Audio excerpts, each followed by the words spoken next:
Welcome everyone to Couch Potatoes and Sports Tragics podcast. And everything in between. Yes, it is. And this is number 13. Now, we had a bit of a mystery last time. We have recorded this one before, but we had a bit of a Twilight Zone. We did.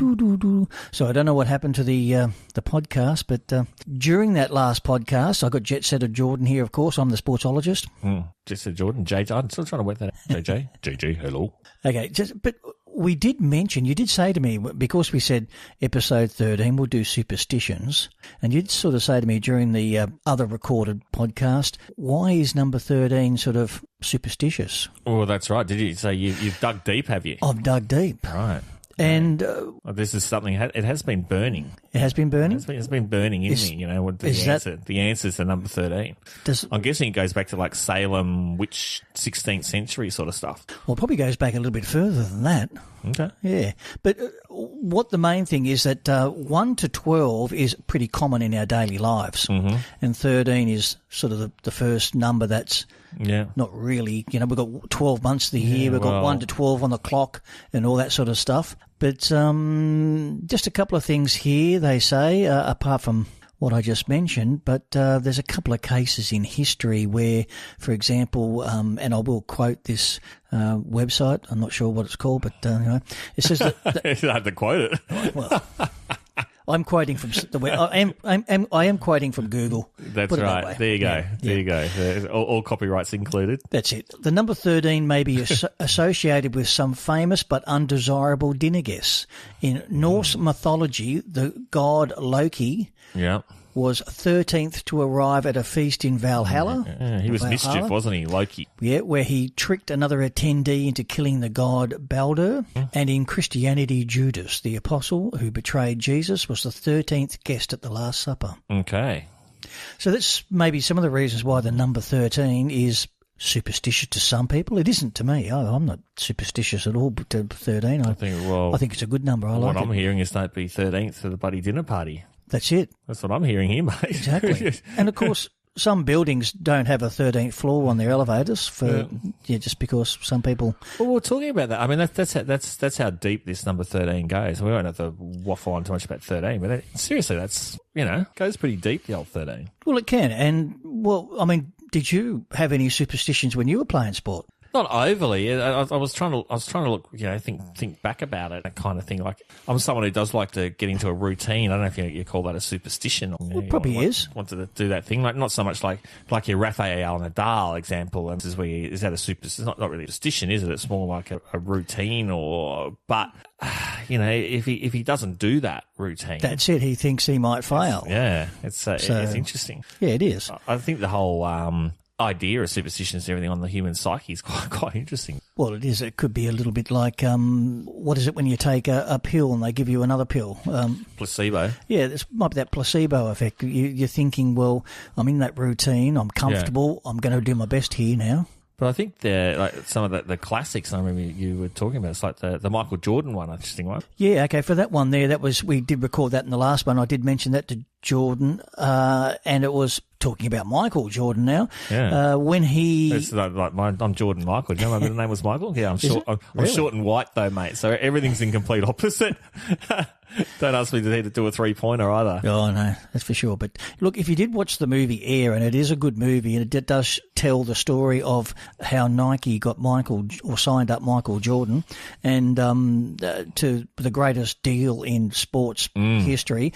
He, just cutting to the chase there with Michael Jordan, he's earned $4 billion from that Nike deal back in the 80s. $4 billion. That's huge. It's unbelievable. Huge, though, mate. They're number 23. I mean, it's arguably the greatest sporting deal of all time. That. It is the greatest sporting deal of all time. No one comes close to it. He was the very first athlete to get cut a deal like that. Now they all do it. But if you watch that movie Air, where Matt Damon plays the guy who signs him up, and he shows a film clip of Michael Jordan in the I think it was the final of the university basketball tournament, college, whatever it is. Yeah, college. Yeah, there must have been college. Yep. But it was in the final, and he was playing for North Carolina, and they had a gun guy, and usually when in trouble, they would send the ball to this gun guy who'd get him out of trouble. Yeah. And Jordan was the 18-year-old freshman, basically.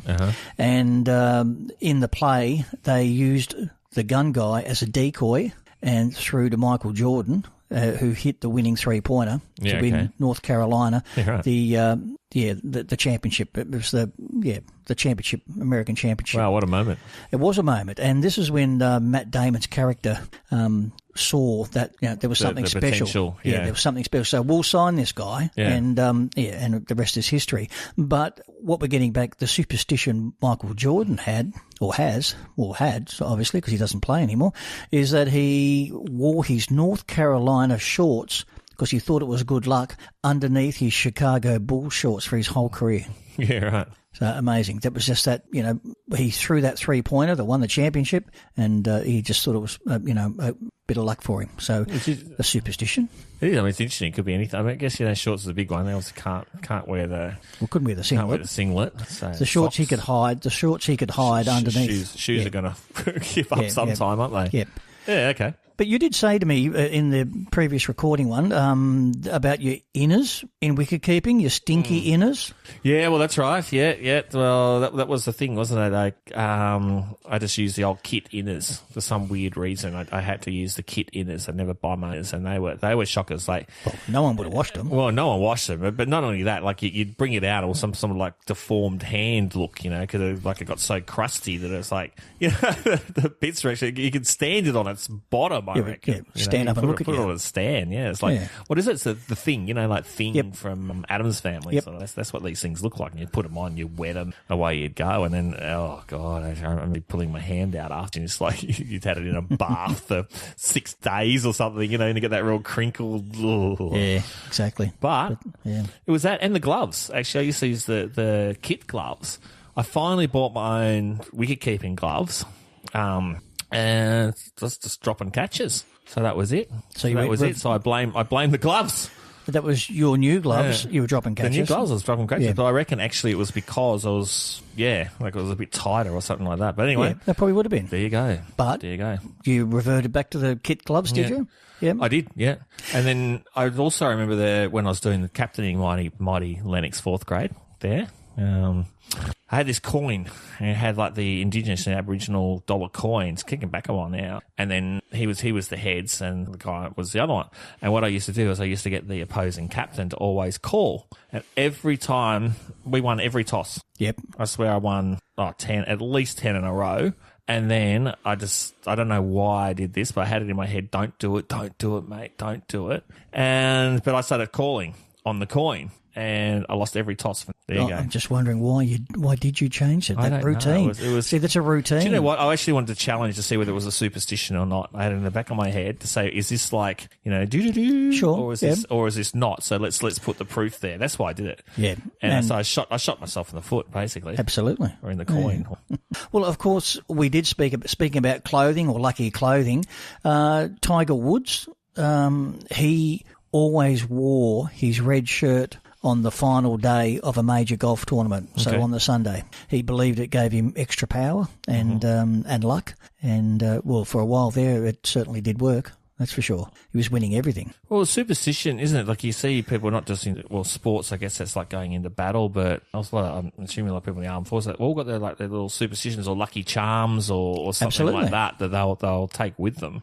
Yep. Well, Steve Waugh had the red handkerchief, virtually for his whole career. I believe it was given to him by his grandfather, who passed on, and he put that in his pocket. And I think he had it on the day that he scored it might have been his first Test century, that 157. I'm not sure where it was. Could have been Trent Bridge or something like that on that English tour. I can't remember the year even, but and he wore it ever since. Yeah. So bits of clothing, coin tosses. Lots of different lucks. I had a cricket captain, 2nd grade captain, who, when there was a crucial partnership on, you weren't allowed to move. You could be busting to go to the toilet, you weren't allowed to move while that partnership was on. Yeah. That was it, and so... I don't know if this is a superstition or not, but I remember we did bring this up, and this is something that I don't... look, I haven't Googled it to see if anyone else ever noticed it. But when I used to watch Andre Agassi play, and I don't know why I remember this or why I picked it up, but he would not serve, he would not do anything until the ball boys were all back in the exact positions. You know, sometimes they run across or they run across the court or do something like that and they stand next to each other. No, they had to go back to their original positions each time before Agassi would play. Yeah, fair enough. Well, that's a superstition. I mean, it's all about routine and being comfortable in your own skin, really, isn't it?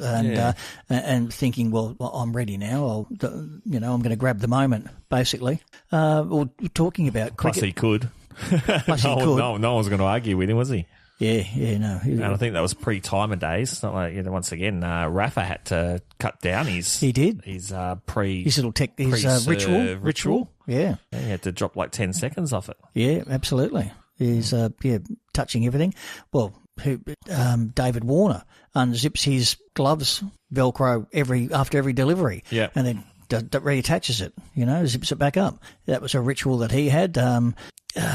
Steve Smith, he would be fidgety and, he is quite fidgety, isn't he? He's always at his pads in his box and he does all and that. everything. He does, yeah. And always remember Ian Chappell used to always, have a little play at his shirt. Is that as much about just developing a routine so you feel relaxed for each ball? I mean, I remember when I was batting and I used to bat and I used to go see the guy coming up and I go tap, tap, tap, tap, tap.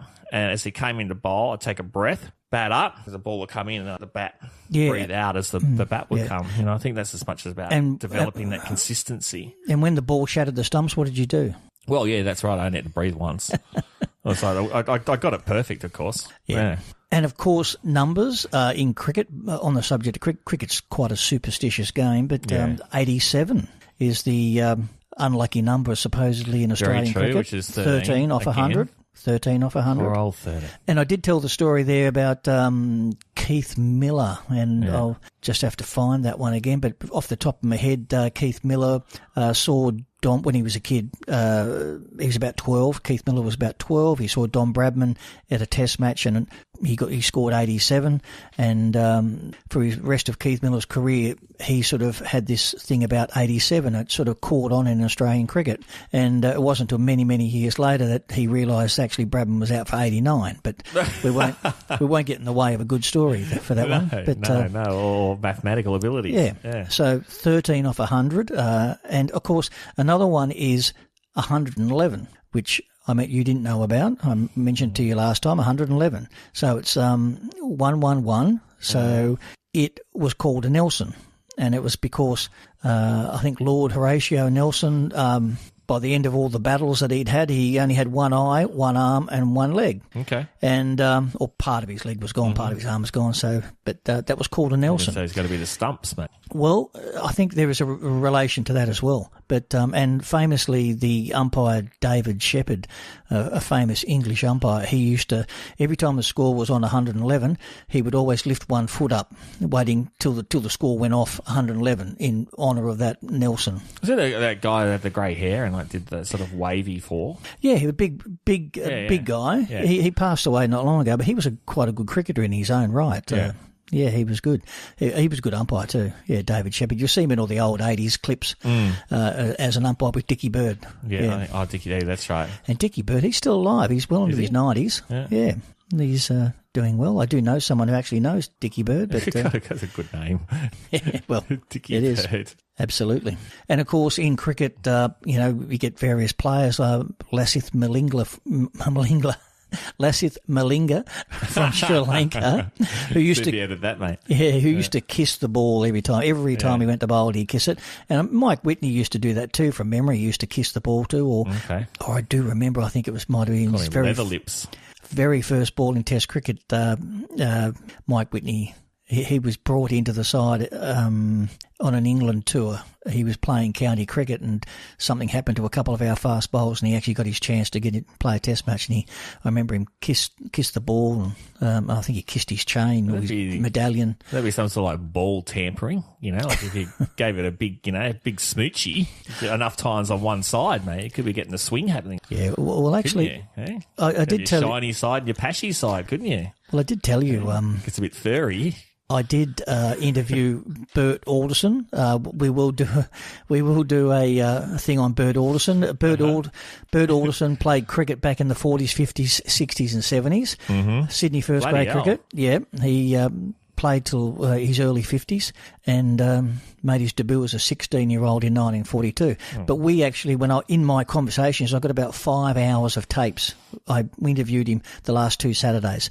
Yep. And talking about ball tampering, he said it was quite common for someone to, in the days of Brill Cream, to run their hand through and wipe it on the ball. Yeah. So, it's been going on for a long time. It has been going on for a long time.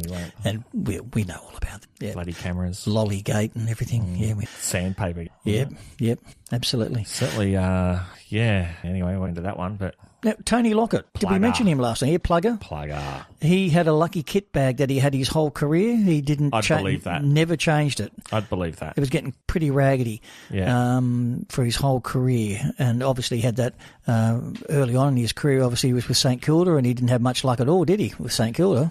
Well, how... I mean, this is the argument, right? Just quickly on that. And any sport, really, was St Kilda were bottom. And he's played with them for, I don't know how many years, and he's still managed to top the goal list. They got people like Dunstall who played for Horsfall and they're 5-time premierships. Yep. This kind of thing. And more opportunities to score. Just amazing. He did end up playing for the Swans, and Swans did have a purple patch at one point with Plugger. But still, he's a bit of a legend, that guy. It's not too dissimilar to a guy called Ken Irvine who played on the wing, and he's still the record holder for the NRL, New South Wales Rugby Football League. He scored 212 tries in 223 games. It's the NRL record. Yeah. And so close to a try again. It's like 99.6 or something, isn't it? 0.83 or something it was, or something like that. A try a game, basically. And he spent the first 8 to 10 years playing for North Sydney. And so the old Bears. He had to struggle to score tries. He had to create opportunities himself, getting off the superstition thing a little bit there. But then he went to Manly and, he scored. He got more opportunities, but he scored a lot of his tries for North Sydney. So not dissimilar to the old Plugger. The superstitions we found. I didn't look at them. That's all right. Oh, the other one was, I mentioned this last time, was Jack Rewalt. Jack Rewalt. Who did he play for? Richmond, yeah. And he retired. Was it Liney last year? Yeah, he'd been around for a while. He's one of the all-time greats. He always ran out last, as did David Campese, who I played rugby against a few times. He would always run out last onto the field. That was a bit of a superstition for those guys. I found this interesting. We'll rack through them while you're having a bit of a look, but... the 30 craziest sports ones. And I think you mentioned this last time. So Serena Williams will not change her socks once during a tournament. Yeah, while she was winning, she wouldn't change her socks at all. Yeah. Oh, there you go. There's Michael Jordan, NFL. So it's definitely in sight. Here's a guy. He's a basketball. Jerry Tarkanian had to chew on a towel Chew on a towel. The men's basketball coach. Okay. Karen Butler, Mount Dew. Stephen Klein never washed his hat. Well, look at some of those, some of the cricketers with the baggy green. Mike and Bibby, here we go. Clips his fingernails during timeouts. Gets a little bit of a manicure. Okay. There we go. Why not? But talking about the baggy green, a lot of the guys with the baggy green in playing for Australia, they've never washed their hat, and they look like they're been at the bottom of a few great cricket kit. Didn't they? Yeah. They had to have, some of them had to have them remade. Steve Waugh's had to be remade. I think Ricky Ponnings had to be remade. That's right. Yeah, because they were falling apart. Didn't Warner, was that his hat that Warner that lost big, it? But that was in inverted commas. Yeah, exactly. So that was a bit of got on the terps. Bit of a thing. Whatever happened there, but it was found. But look, plenty of superstitions. I think we could do another podcast on this one for sure. There's plenty around. We've only just again touched the water, so this will probably be a superstition part 1. Talking about touching the water, we've got the Olympics coming up with. Well, that's our next podcast. I think we'll have to do that one. We're going to be doing it very shortly. So we might wind this one up and we'll do some more research on superstitions. If you have got a superstition yourself, just leave it in the comments and let us know about it, or on the Facebook page. And we'll endeavour to bring that story to you. So I think we might wind this one up. And it's goodbye from me. Goodbye. Jetsetter Jordan. Jetsetter Jordan. That's right. Cheers.